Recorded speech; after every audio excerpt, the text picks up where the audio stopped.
Friends, welcome in IC38 training part 7। आज का topic है ग्रीवेंस रिड्रेसल। मेरा नाम है Ranjit Kekan, development officer LIC of India. चलिए स्टार्ट करते हैं। तो आज का जो टॉपिक है ग्रीवेंस जो रहेगा उसका रिड्रेसल कैसे करते हैं। ग्रीवेंस मतलब क्या है कि मान लीजिए आपका क्लेम आया था, तो सबसे पहले हमने देखिए एक फ्लो है कि पॉलिसी कौन से रहते हैं। पॉलिसी सेल किया, पॉलिसी सेल होने के बाद एक तो मैच्योरिटी आएगा या फिर डेथ होगा, और डेथ होने के बाद हमें क्या करना पड़ेगा, उसको क्लेम करना पड़ेगा, या फिर मैच्योरिटी भी रहेगा तो क्लेम करना पड़ेगा। क्लेम के बाद क्या हो सकता है, कुछ ना कुछ इशू खड़ा हो सकता है कि क्लेम का जो भी अमाउंट रहेगा, या फिर एक तो कंपनी रिजेक्ट कर सकता है, या फिर वो कम आया करके क्या हो सकता है, कुछ बखेड़ा खड़ा हो सकता है। तो इसमें क्या होगा, सिंपल है दोस्तों कि जो भी अगर कुछ डिस्प्यूट हो गया, नॉमिनी है या फिर इंश्योर्ड पर्सन रहेगा, अगर उनके बीच में और कंपनी के बीच में अगर कुछ डिस्प्यूट हो गया, ठीक है, तो ये को सॉल्व कौन करेगा, तो इसको क्या बोलेंगे हम लोग, ग्रीवेंस रिड्रेसल। तो इसको सॉल्व करने के लिए कुछ सिस्टम बनाया हुआ है। तो वो सिस्टम कैसे वर्क करता है, तो यहाँ पे कुछ स्टेजेस हैं, ठीक है, स्टेजेस है। डायरेक्टली मतलब एक ही स्टेज नहीं है, स्टेप बाय स्टेप हम लोग इसको क्या करते हैं, सॉल्व करने की कोशिश करते हैं। सबसे पहले रहेगा IGMS, बाद में ऑबिट्समन, बाद में डिस्ट्रिक्ट फोरम, स्टेट कमीशन और नेशनल कमीशन। ऐसे 5 स्टेजेस रहते हैं, ठीक है। तो देखते हैं डिटेल में कि कैसे काम करता है ये पूरा सिस्टम। तो लेट अस स्टार्ट। ग्रीवेंस कब आता है, ये सबसे पहले आपको अंडरस्टैंड करना पड़ेगा। इसके लिए ये अंडरस्टैंड करना पड़ेगा दोस्तों कि जो भी हम लोग सर्विस प्रोवाइड करते हैं, ठीक है, इंश्योरेंस के लिए हम लोग सर्विस प्रोवाइड करते हैं। अगर आप अच्छा सर्विस प्रोवाइड करते हैं ना, तो लोग 5 लोगों को ही बताते हैं, ठीक है। एक पर्सन क्या करेगा, 5 लोगों को बताएगा कि इसने मुझे अच्छा सर्विस दिया। और मान लीजिए कि आपने कुछ बुरा सर्विस दिया है, ठीक है, तो ये जो पर्सन है ना, 20 लोगों को बताएगा कि मुझे बहुत बुरा सर्विस मिला है करके। तो ये आपको याद रखना है दोस्तों। तो यहाँ पे क्या हो जाता है, ये जो 20 लोग रहते हैं ना, ये सब कंफ्यूजन में आ जाते हैं। तो अभी ग्रीवेंस कब आता है, सबसे पहले कि अगर क्लेम सेटलमेंट में कुछ इशू हो जाए, अगर अनसेटिस्फाइड रह जाए वो पर्सन, तो क्या हो जाएगा, ये क्लेम सेटलमेंट में इशू हो जाएगा, तो ग्रीवेंस आ सकता है।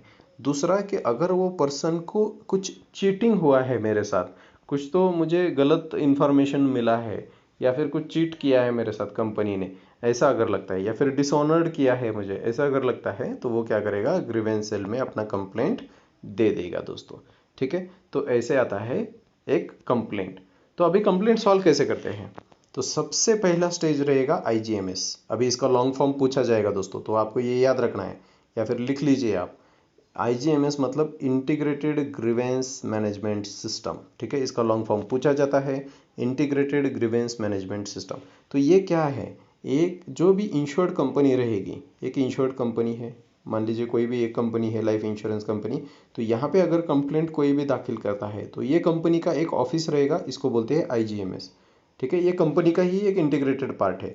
ये IGMS के पास ये कंप्लेंट जाने के बाद ये IGMS क्या करेगा, ये कंप्लेंट पे सोचेगा कि ये कंप्लेंट सही है, गलत है, क्या इशू है, ठीक है, और इसको ये सॉल्व करने की कोशिश करेगा, ठीक है। तो ये कितने दिन में सॉल्व कर सकता है, देखिए सबसे पहले ये जान लेते हैं। IGMS का लॉन्ग फॉर्म हो गया, it is a part of the insurer, मतलब ये कंपनी का ही पार्ट है, which help insured persons for their complaints, complaint solve करने की कोशिश करता है।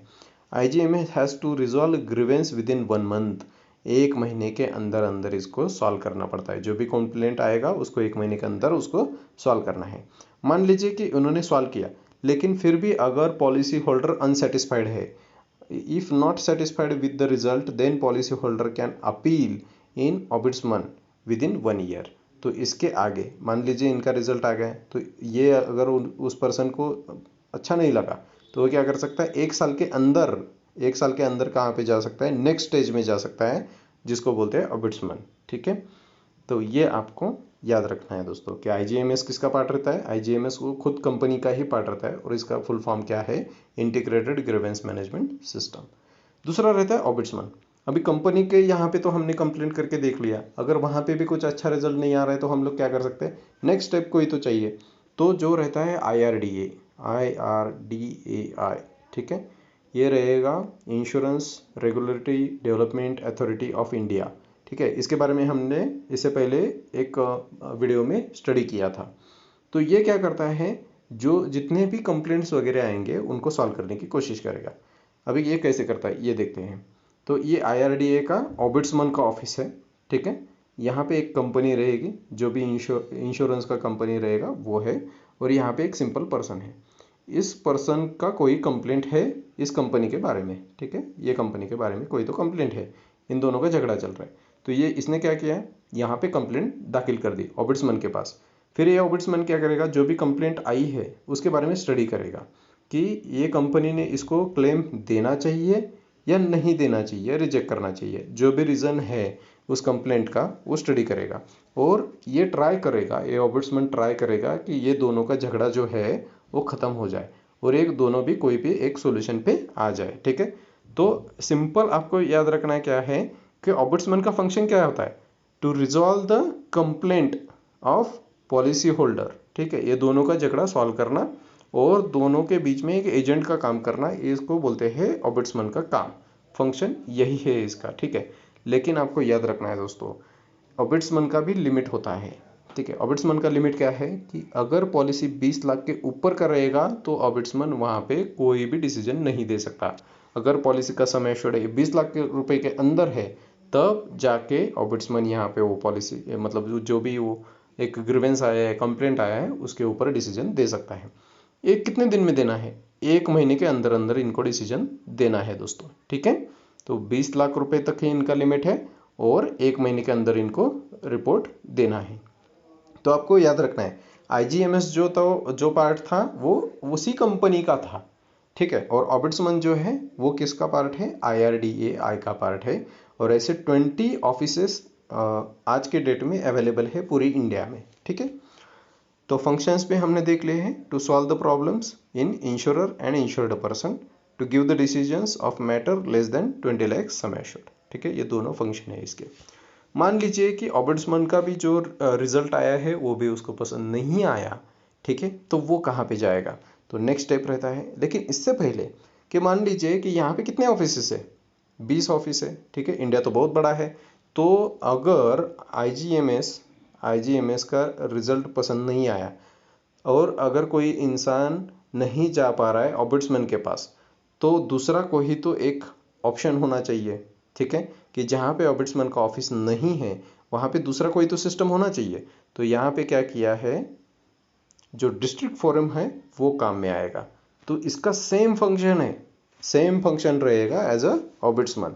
सेम लिमिट है, 20 लाख रुपए तक ही ये रिजल्ट दे सकता है, ठीक है। और इसको सारे राइट्स है सिविल कोर्ट के, ठीक है, डिस्ट्रिक्ट फोरम। तो आपको क्या याद रखना है, सबसे पहले IGMS के पास जाएगा, ठीक है। फिर जाएगा आइदर ऑम्बुड्समैन के पास या फिर डिस्ट्रिक्ट कोर्ट के पास, ठीक है। ये दोनों में से एक। और इनका लिमिट कितना है, 20 लाख का, ठीक है। ये आपको याद रखना है दोस्तों। अगर 20 लाख के ऊपर का केस रहेगा तो कहाँ पे जाएगा, तो यहाँ पे है स्टेट कमीशन। स्टेट कमीशन का कंडीशन क्या है कि 20 लाख रुपए से 1 करोड़ रुपए के बीच में ही पॉलिसी का सम एश्योर्ड होना चाहिए, ठीक है। अगर कोई भी कंप्लेंट दाखिल हुआ है और सम एश्योर्ड है 20 लाख से लेके 1 करोड़ तक का, तभी जाके स्टेट कमीशन इसमें क्या हो सकता है, इसका स्पेलिंग गलत हुआ है, ठीक है। स्टेट कमीशन इस पे रिजल्ट दे सकता है। या फिर क्या हो सकता है, next appeal to district forum और ऑम्बुड्समैन।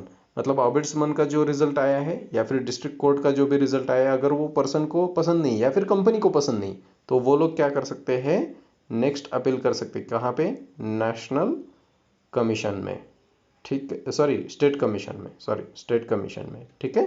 तो ये आप समझ गए, ठीक है। और इसका कंडीशन क्या है, 20 लाख से 1 करोड़ रुपए तक का।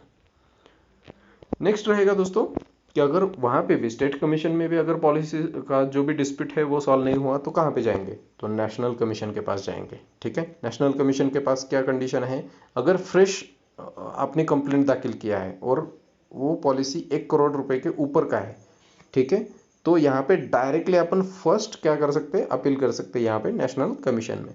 और मान लीजिए कि आपका पॉलिसी है 20 लाख का था या फिर 30 लाख रुपए का था और स्टेट कमीशन ने कुछ ना कुछ रिजल्ट दिया है, आइदर वो पर्सन को पसंद नहीं आया या फिर वो इंश्योरर मतलब कंपनी को पसंद नहीं आया, तो वो लोग क्या कर सकते हैं, next appeal from state commission. State commission का अगर उनको अच्छा नहीं लगा रिजल्ट तो वो कहाँ पे जा सकते हैं, नेशनल कमीशन में जा सकते हैं।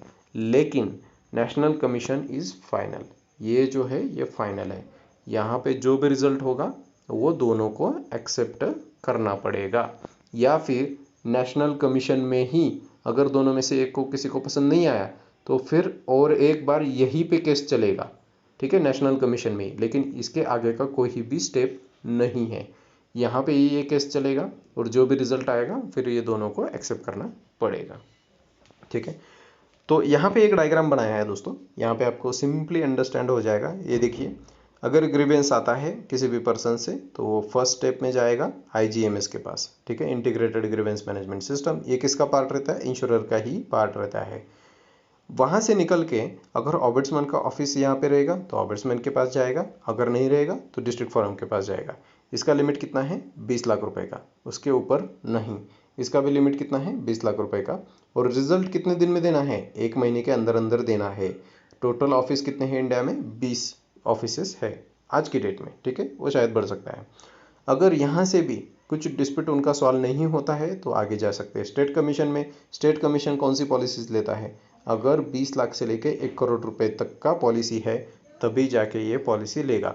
वरना जो भी उनको एक्सेप्ट नहीं हुआ है, मान लीजिए कि 15 लाख का ही पॉलिसी है लेकिन ये दोनों का झगड़ा खत्म नहीं हो रहा है, तो वो स्टेट कमीशन में जा सकते हैं। तो नेक्स्ट अपीलेट टू ऑम्बुड्समैन और district forum, that is also okay. और मान लीजिए कि यहाँ पे स्टेट कमीशन में स्टेट कमीशन का नेक्स्ट स्टेप क्या कौन सा है, तो नेशनल कमीशन है। नेशनल कमीशन में क्या है, यहाँ पे फाइनल डिसीजन दिया जाएगा। लेकिन यहाँ पे भी कंडीशन है कि अगर आप डायरेक्टली नेशनल कमीशन में पॉलिसी डाल रहे हैं तो 1 करोड़ से ऊपर का पॉलिसी होना चाहिए या फिर सम एश्योर्ड होना चाहिए 1 करोड़ से ऊपर का, ठीक है। लेकिन अगर छोटा भी रहेगा 10 लाख 15 लाख, ठीक है, लेकिन यहाँ से आप स्टेप बाय स्टेप आए हो तो भी आप ये पॉलिसी चला सकते हैं नेशनल कमीशन में। तो इसको क्या बोलते हैं, next appeal to state commission. State commission के बाद नेक्स्ट अपील आप कहाँ पे कर रहे हो, नेशनल कमीशन में। तो आई थिंक आपको अंडरस्टैंड हो गया है, ये डायग्राम के यहाँ से सब समझ में आ रहा है कि कौन से स्टेप्स रहते हैं, ठीक है। थैंक यू दोस्तों।